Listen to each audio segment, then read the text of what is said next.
3. Good morning, my dear students. Today, I am going to tell about the leadership in engineering management. It means जो students diploma after BTech और after जो भी technical courses करते हैं और technical courses करने के बाद में वो इंजीनियरिंग मैनेजमेंट यानी कि किसी भी इंडस्ट्री में मैनेजमेंट में जाते हैं तो उनको टेक्निकल और मैनेजमेंट दोनों में किस तरह उनका लीडरशिप होगी, उनका कार्य क्या होगा, उसके बारे में डिस्कस करेंगे।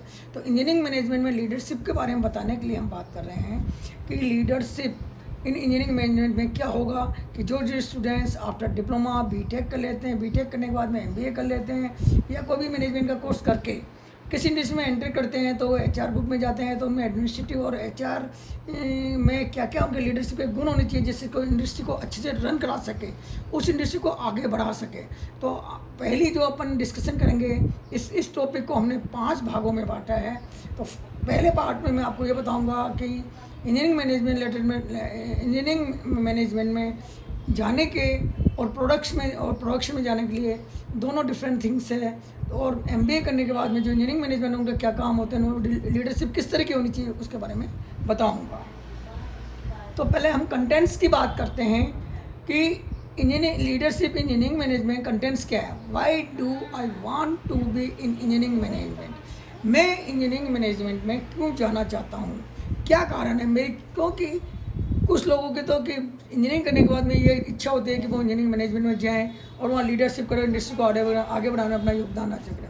सेकंड पॉइंट हमारा ये है, how do I get it there, how do I get there, इसको मैं कैसे पा सकता हूँ या इसको मैं कैसे कर सकता हूँ। थर्ड है हमारा, what are the skills needed, और इंजीनियरिंग मैनेजमेंट में और इंजीनियरिंग की लीडरशिप के मैनेजमेंट में जाने के लिए इसमें क्या स्किल्स क्या हो सकते हैं, ऐसे क्या गुण मेरे में होने चाहिए जो कि मैं इसको अचीव कर सकूं। लास्ट पॉइंट है, what role does leadership play, और लीडरशिप में इंजीनियरिंग मैनेजर की लीडरशिप में क्या रोल प्ले करना है मुझे जिससे कि मेरा वर्चस्व बना रहे, काम मेरा अच्छा रन करे, मुझे आउटपुट अच्छा मिले और मेरे काम की अच्छे एप्रिसिएशन होके अच्छे मुकाम पे पहुंचूं। तो इज मैनेजमेंट फॉर यू, क्या ये मैनेजमेंट तुम्हारे लिए है। तो first, how many want to move into the management role, how many want to move into the management, यानी कि कितने लोग मैनेजमेंट रोल में जाना चाहते हैं। ये तो पहले ये सोचने की बात है कि इतने स्टूडेंट्स आते हैं जो बीटेक करते हैं, डिप्लोमा करते हैं, डिप्लोमा में बीटेक करके उनको इंजीनियरिंग मैनेजमेंट में जाते हैं। तो ये पहला महत्वपूर्ण पॉइंट ये है कि how many students want to go into management role. फिर नेक्स्ट पॉइंट आता है, how many are already in a management role, और मैनेजमेंट में कितने लोग ऑलरेडी प्रेजेंट है जो कि ये वर्क कर रहे हैं। तो उनसे भी हमें अप्रिशिएशन मिलता है कि वो ऐसा क्या काम कर रहे हैं कि जिससे कि उनसे क्या मुझे ऐसा उत्साह मिलता है या मोटिवेशन मिलता है कि जो मैं इंजीनियरिंग मैनेजमेंट में जाऊँ या लीडरशिप में जाऊँ। How many want to move into the executive management role, और एग्जीक्यूटिव मैनेजमेंट रोल में कितने लोग जाना चाहते हैं। टिपिकल टेक्निकल कैरियर पाथ, एक जो टेक्निकल कैरियर पाथ है बहुत ही टिपिकल होता है। इसमें हम इस तरह इसको एक्सप्लेन करते हैं, इसमें 2 पार्ट होते हैं, एक तो मैनेजरियल पार्ट जो बिजनेस को फोकस करता है और एक टेक्निकल जो टेक्नोलॉजी को फोकस करता है। यानी कि मैनेजरियल पार्ट है कंपनी का इनिशियल स्टेज से फाइनल प्रोडक्ट बनने के बाद में जो प्रोडक्ट बनता है उसको मार्केट में सेल करना, उससे आउटपुट लेना, उसको प्रॉफिट में कन्वर्ट करना, ये मैनेजरियल बिजनेस का फोकस होता है। और टेक्निकल का फोकस होता है रॉ मटेरियल लेके फाइनल प्रोडक्ट को अच्छी क्वालिटी में as per need of the market उसका प्रोडक्ट को तैयार करके और बेचने योग्य बनाना। तो at some points in your career you will come to fork in the road, means मतलब आप इन दोनों को कॉम्बिनेशन करके आगे आप रन कर पाओगे। इज मैनेजमेंट फॉर यू, क्या मैनेजमेंट तुम्हारे लिए है। Have you considered project management, क्या तुम प्रोजेक्ट मैनेजमेंट को कंसिडर किए गए हो।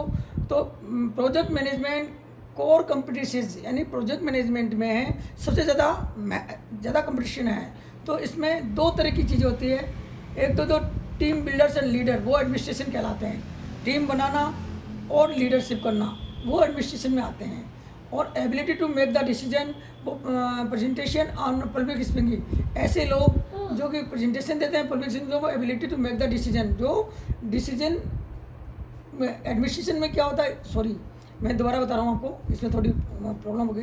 टीम बिल्डर्स एंड लीडर्स कौन होते हैं, जो कि प्रेजेंटेशन और पब्लिक स्पीकिंग करते हैं। और एडमिनिस्ट्रेशन में होते हैं जिनमें एबिलिटी टू डिसीजन लेने की, जिनमें डिसीजन लेने की क्षमता होती है। फिर सेकंड पॉइंट है टीम बिल्डर्स एंड लीडर।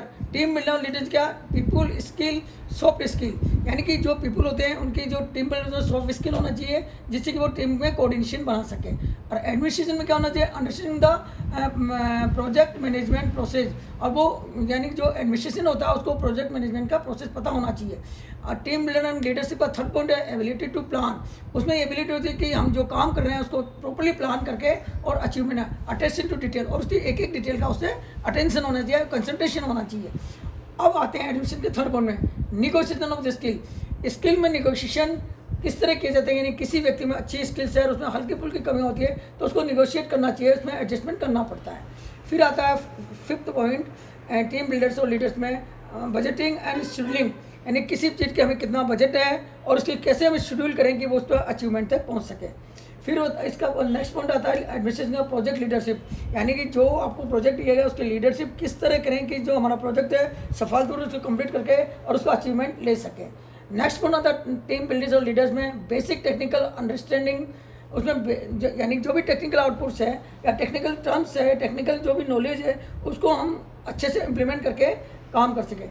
और एंड इंटीग्रिटी, और एडमिनिस्ट्रेशन में इंटीग्रिटी क्या होता है कि आप में जो काम कर रहे हैं उसमें कितनी वफादारी है। अगर इंटीग्रिटी नहीं होगी तो आप लैग कर जाएंगे और इंडस्ट्री भी आपके प्रति फेथ नहीं रखेगी।